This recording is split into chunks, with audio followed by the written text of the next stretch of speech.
रोक सको तो रोक लो, मुझे ना तो कोई रोक सकता है और ना ही मुझे पकड़ सकता है। नाज़रीन, ये अल्फाज हैं पिंकी के।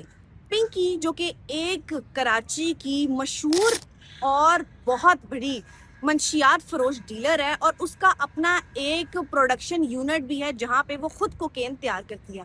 नाज़रीन, रिसेंटली सोशल मीडिया पे पिंकी के बहुत ज़्यादा चर्चे हो रहे हैं। अनमोल उस औरत का नाम है, पिंकी उसका एक निक नेम है। ये एक बहुत बड़ी ड्रग डीलर है जिसको कराची से पकड़ा गया है। अगर हम पिंकी के बारे में बात करें तो पिंकी 14 साल की उम्र में अपने घर से मॉडल बनने के लिए निकली थी, लेकिन एक मंशियात फरोश के हाथ में लग गई, और इसने फिर मंशियात फरोश एक वकील था जिससे उसने शादी कर ली। और शादी करने के बाद जब डाइवोर्स हो गई, उसके बाद दोबारा पिंकी ने शादी की एक पुलिस वाले से, और कराची की बहुत बड़ी एक ड्रग डीलर बन गई। इसका पूरा एक ग्रो है, एक पूरा नेटवर्क है।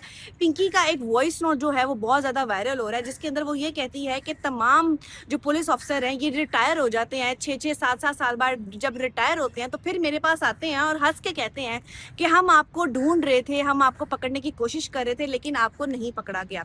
तुम लोगों की अकल घुटनों में है, तुम लोगों में अगर अकल होती तो तुम लोग भी पिंकी की तरह एक ब्रांड होते।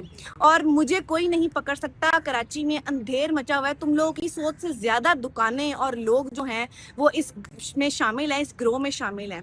और अगर मुझे कुछ हो गया, मैं मर भी गई, तो ये धंधा ऐसे ही चलता रहेगा और मेरे नंबर से ऐसे ही क्लाइंट्स को डील किया जाएगा। नाज़रीन, वीडियो जो है पिंकी की सोशल मीडिया पे वायरल हो रही है, जिसमें वो कमरा अदालत में दाखिल हो रही है और उस पे उसके हाथों में ना तो कोई हथकड़ी है, और जो पुलिस वाले हैं वो पीछे हाथ बांधे आ रहे हैं। ये एक सवालिया निशान है, और ये एक अजीब सी बात है कि एक ड्रग डीलर जिसका इतना रोब और इतनी ताकत कि उसको हथकड़ी नहीं लगाई गई, और उसके पीछे जो तमाम पुलिस ऑफिसर्स थे उनको भी मुअत्तल कर दिया गया है। और अभी जो है पिंकी वो जिस्मानी रिमांड पे है। अब इस चीज़ का आगे फैसला होगा कि पिंकी के साथ क्या करना है। लेकिन पिंकी का दावा ये है कि अगर मैं मर भी जाऊं तो भी ये जो सारा काम है, ये ड्रग डीलिंग, ये चलती ही रहेगी।